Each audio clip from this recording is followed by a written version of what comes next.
Ba, ba. Lucu nggak sih? Nggak lucu ya? Oke, maafin ya. Kita ini lagi bercanda aja guys. Oke, assalamualaikum warahmatullahi wabarakatuh. Teman-teman semua, alhamdulillah. Kita masuk lagi tanya jawab. Banyak sekali pertanyaan yang masuk ke admin. Yang akhirnya kita akan coba memberikan jawaban-jawaban dari pertanyaan-pertanyaan yang masuk. Wah! Kaget nggak?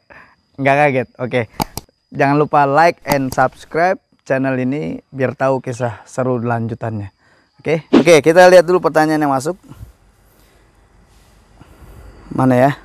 Oke. Pertanyaan yang masuk dari Sari. Sari Semarang.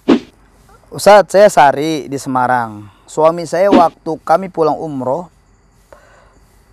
terus plus sempat beri hiasan ayat kursi.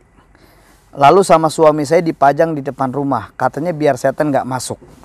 Apakah benar itu? Terima kasih Ustadz.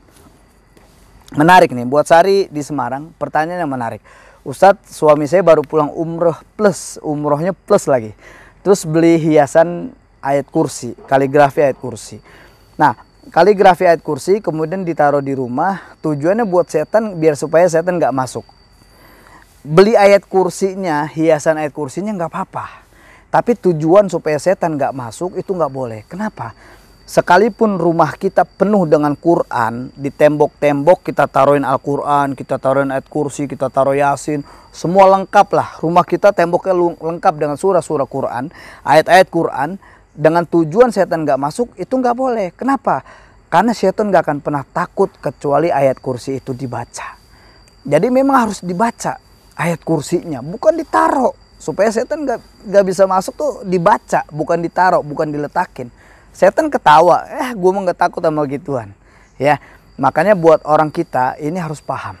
Kebanyakan kita naruh Yasin. Saya terakhir ketemu di rumah orang ketemu Yasin, dijajarin Yasin, terus ada beberapa surat lainnya. Saya tanya, Pak, mohon maaf ini tujuan apa ya?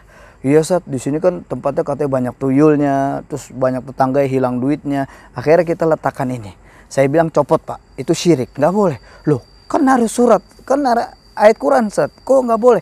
Nggak boleh, karena yang menjaga melindungi bukan benda itu, tapi Allah Subhanahu wa Ta'ala.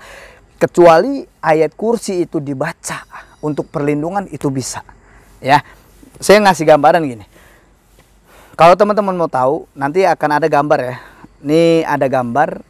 Jadi kalau kita pahami ilmu sihir ada namanya azimatun. Azimatun artinya adalah mantra. Kalau jamak dari azimatun azaim. Jamak dari azimatun adalah azaim, mantra-mantra. Coba nanti lihat di tembok-tembok itu biasanya ada tulisan huruf hijaiyah, angka dan simbol. Maka bisa dikatakan ini adalah mantra-mantra. Ini bukan ayat Quran. Kenapa?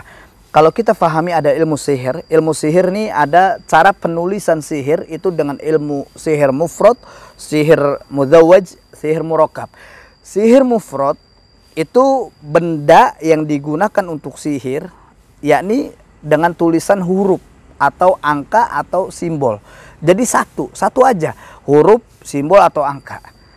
Tapi sihir mudawwaj itu dua. Ya, ada dua, ada yang pakai huruf dan angka, ada yang pakai huruf dan simbol atau angka dan simbol. Nah, yang ketiga sihir murakkab. Penulisan sihir murakkab itu sekaligus semuanya pakai huruf, simbol dan angka. Artinya adalah kalau kita lihat di tulisan itu, kayak misalkan tadi ada ayat kursi, kemudian di ayat kursinya di bawahnya ada lambang, kadang ada lambang bintang 6, ada bintang, terus lambang pedang, lambang tengkorak. Maka bisa dikatakan ayat kursi beserta mantra-mantra yang disajikan. Ini nggak boleh. Hukumnya syirik. Kenapa? Karena ada penjagaan, perlindungan kepada selain Allah. Kecuali ayat kursi itu dibaca. Oke?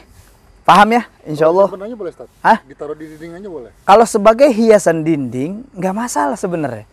Untuk penghias ya. Kayak di masjid tulisan boleh? Nah, kalau untuk di masjid tulisan-tulisan itu penghias, terus seni ya, itu banyak ulama yang membolehkan. Tapi ada ulama yang mengatakan harusnya polos aja, nggak perlu ditempel di ruang tamu. Kalau untuk hiasan aja, tujuannya hiasan, di rumah. enggak masalah juga sebenarnya ya. Tapi ada juga ulama yang melarang itu. Tinggal kita yang menyikapi ya, mana yang kita pilih. Oke, teman-teman ya, paham ya? Sari di Semarang insya Allah paham. Buat teman-teman yang lainnya yang mau nanya, silakan di bawah ini. Pertanyaan yang cukup banyak masuk, insya Allah kita akan jawab. Kemudian teman-teman yang belum like dan subscribe, silahkan like dan subscribe karena akan tahu perkembangan-perkembangan dari channel Sahal Al-Mudhafari ini, insya Allah ya. Barakallahu fikum wa faqakumullah. Wassalamualaikum warahmatullahi wabarakatuh.